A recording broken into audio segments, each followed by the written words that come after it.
일터에 많은 변화들이 일어나고 있습니다. 그중에서 최근에는 존중의 문화 만들기가 가장 큰 화두였다고 봅니다. 대표적인 변화로 호칭에 변화를 주죠. 대리님, 과장님, 부장님 뭐 이런 용어에서부터 수직적으로 거리감이 느껴지니까 직함 빼고 이름 부르자 이렇게 된 거죠. 자, 물론 의미 있는 출발이죠. 그러나 이름만 편하게 부르면 존중의 문화는 만들어지는 걸까요?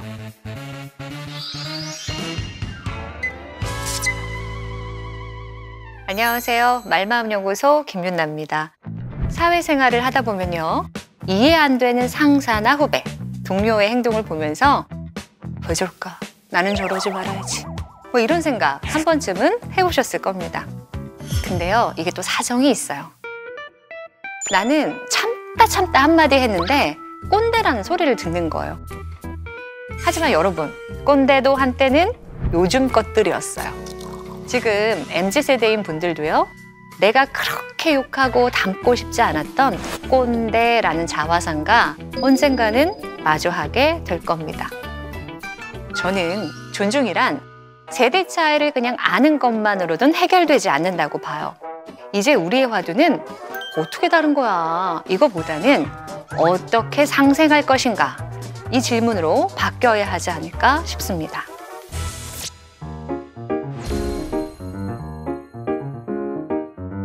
MZ세대든 꼰대든 서로 존중하는 문화를 가지고 있는지 한번 알아보려면 대화를 어떻게 주고받는지를 보면 돼요. 특히 서로 의견이 다른 갈등 상황에 놓일 때 그 실력이 드러납니다. 그럼 먼저 최근에 여러분이 동료, 선후배에게 들었던 불편했던 말 있죠? 한번 그 대화를 생각해 보시겠어요? 우선 후배들은요, 선배들이 이렇게 말할 때 불편하대요. 일단 해봐, 해! 혹은 안 가 벌써 가! 이런 말 할 때 불편하대요. 선배들은 또 이런 말 들을 때 불편하답니다. 이거 왜 해야 되죠? 저 먼저 퇴근하겠습니다. 맞다. 동료들끼리는요, 그건 안 되겠는데요? 어렵겠어요. 제가 분명히 말씀드렸는데요. 이런 말을 들을 때 4가지 중에 한 가지의 반응을 우리가 선택하게 되는데요. 여러분은 다음 4가지 중에서 어떤 대화 패턴을 자주 사용하는 편인지 한번 생각해 보시죠. 첫 번째는요, 힘의 대화입니다. 힘의 대화는 나는 맞고 너는 틀리다의 프레임을 가진 사람의 대화이죠. 그래서 이런 분들은 2가지의 특징을 보입니다. 첫 번째는요, 말이 많아요. 자기 혼자 말을 다 하는 거예요. 내가 맞으니까. 그리고 2번째는요, 질문이 없어요. 저 친구한테 질문해봤자 돌아오는 답이 뻔하다고 생각하는 거죠. 2번째는요, 회피의 대화입니다. 회피의 대화는 너랑 나랑 대화해 봤자다 이런 마음으로 대화하는 사람이죠. 갈등, 차이를 풀어가려면 시간, 에너지, 실력 이런 것들이 필요한데 그게 힘들잖아요. 차라리 내가 하고 말지 이런 마음이 들고요. 피하는데 우리가 에너지를 사용합니다. 3번째는요, 수능의 대화입니다. 시키는 대로는 내가 할게요. 근데 책임은 안 져요. 이런 사람의 대화죠. 의견도 없고 반응도 없고 그런 거예요. 그러니까 진짜 힘들어요. 차라리 무슨 말이라도 했으면 싶죠. 4번째는요, 존중의 대화입니다. 우리가 생각은 다르지만 나도 너도 좋은 의도를 가지고 시작했다는 걸 아는 대화입니다. 그래서 여기에는요, 질문이 있습니다. 우리가 서로 생각이 다를 때요, 이 간격을 좁히려면 질문을 안 하고서는 대안을 찾을 수가 없거든요.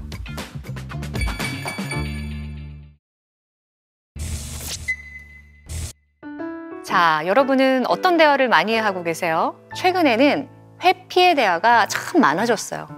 저는 이게 수평적 조직 문화로 이동하는 사이에 과도기적인 현상으로 보여져요.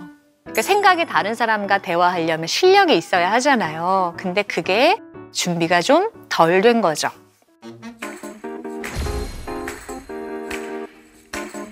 저는 갈등의 대화에서 다음 3가지가 있으면 존중이라고 생각합니다. 첫 번째는요. 존중의 대화는 감정 언어를 사용하는 대화예요. 우리가 일하다 보면 긴장할 수 있잖아요. 근데 막 긴장감을 감춰요. 그래서 분위기 살벌해져요. 조급할 수도 있는데 조급함을 숨기다가 막 짜증내요, 서로. 우리는 서로가 서로에게 감정적으로 영향력을 미치고 있습니다. 그것으로부터 자유로운 사람은 아무도 없다는 걸 받아들여야 합니다. 사람에게는요, 안테나가 있어요. 이걸 뇌의 편두체라고 부르는데요. 어떤 주변의 감각 정보들을 수집해요. 그거를 감정이란 데이터로 우리한테 알려줍니다. 그런데 이 감정을 무시하고 부정하면 어떤 일이 일어날까요? 전두엽의 기능 일부를 탁 닫아버립니다. 차단시키는 거죠. 까다로운 이슈를 다루면서 결론까지 도달하는 대화를 못하게 되는 거예요. 그러니까 비즈니스 대화를 똑똑하게 하려면 이 감정이라는 데이터를 이해하고 조절하면서 대화를 해야 합니다. 이런 대화를 생각해 보세요. 두 사람이 회의를 진행 중이에요. A는 빨리 이 안건을 진행시키고 싶어요. 큰 그림에서 개요를 파악하고 신속하게 실행하는 게 중요하다고 보는 거예요, A는. 그런데 B는 아닐 수 있죠. 나는 한 번 볼 때 꼼꼼하게 해서 난 두 번은 안 보고 싶어. 이렇게 일하는 스타일인 거예요. 그럴 때 이 둘에게는 어떤 일이 일어날까요? A의 뇌가 안테나를 세워요. 그래서 이 B가 보내는 위험 신호를 감지하는 겁니다. 그래서 감정으로 받아요. 말끝마다 딴지야 지가 하든가. 이런 부정적인 생각에 사로잡히는 거죠. 그러다 보면 할 말을 중언부언하게 됩니다. 전두엽이 제 기능을 못하니까요. 이런 감정의 화학작용이요. 눈으로 보이는 건 아니지만 분명히 존재합니다.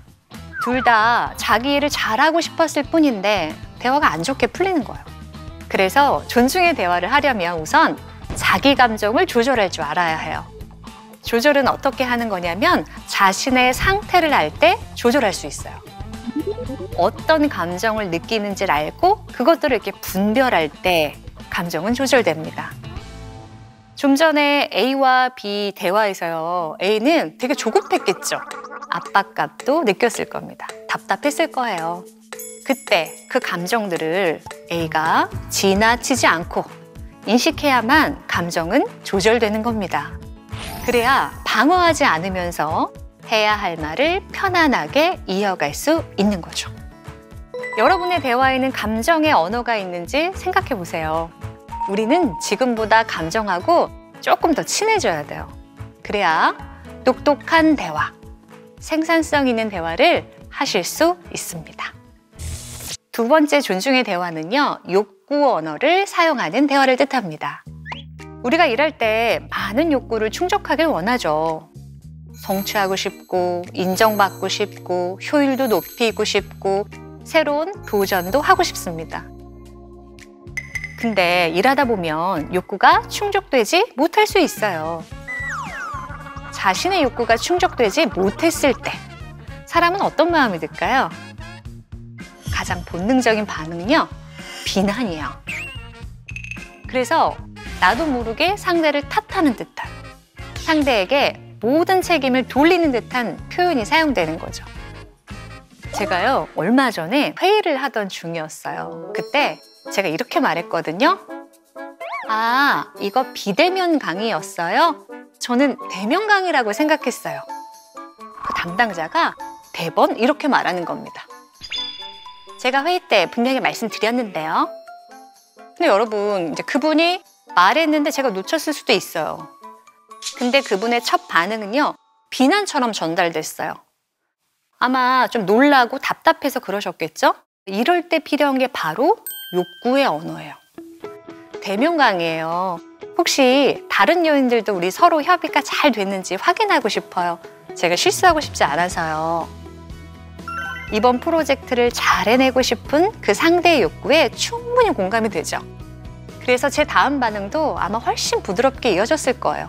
아마 그분이 실력이 더 좋았다면 제 욕구도 알아봐 줄 수 있었겠죠. 학습자하고 더 소통하고 싶으셨을 텐데 아쉬우시죠? 이렇게 말할 수도 있었어요.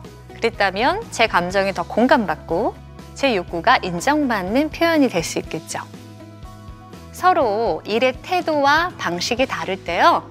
욕구 기반으로 대화를 해야 우리가 협력해서 목표 지점까지 도착할 수 있어요. 아, 내가 원하는 게 뭐지? 아, 저 사람이 원하는 거, 기대하는 게 뭘까? 이 질문의 연습을 통해서 우리는 존중의 대화에 더 가까워질 수 있습니다. 마지막으로 존중의 대화에는요, 질문이 있습니다. 업무 협조를 빨리 안 해주는 동료에게 어떤 질문을 하면 좋을까요? 예를 들어서 혹시 제가 잘 모르는 현장 사정이 있을까요? 제가 어떻게 지원해드리면 도움이 되실까요? 이런 질문을 시도해 볼 수 있겠죠. 이때 중요한 거는 질문의 기술보다는 우리가 지금보다 더 나은 협업을 하는데 도움이 되는 질문을 던져보겠다 하는 의지입니다, 여러분. 그리고 이것이 존중의 문화의 기반이 되죠.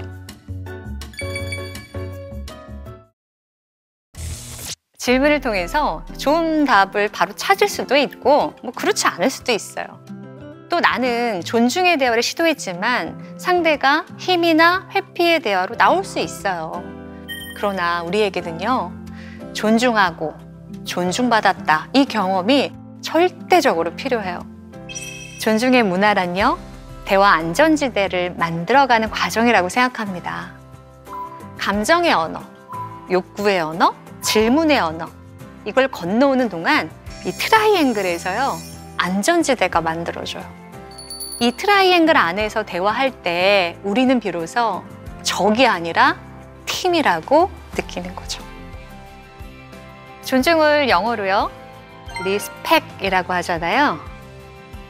여기는 리, 다시, 스펙, 본다 라는 뜻을 갖고 있습니다. 그러니까 존중의 과정은요, 나와 상대를 다시 바라보는 과정이라고 생각해요. 고개를 들어서 사람을 다시 볼 때 꼰대와 MZ세대임을 벗어나서 나와 너를 살리는 안전한 대화가 가능해집니다.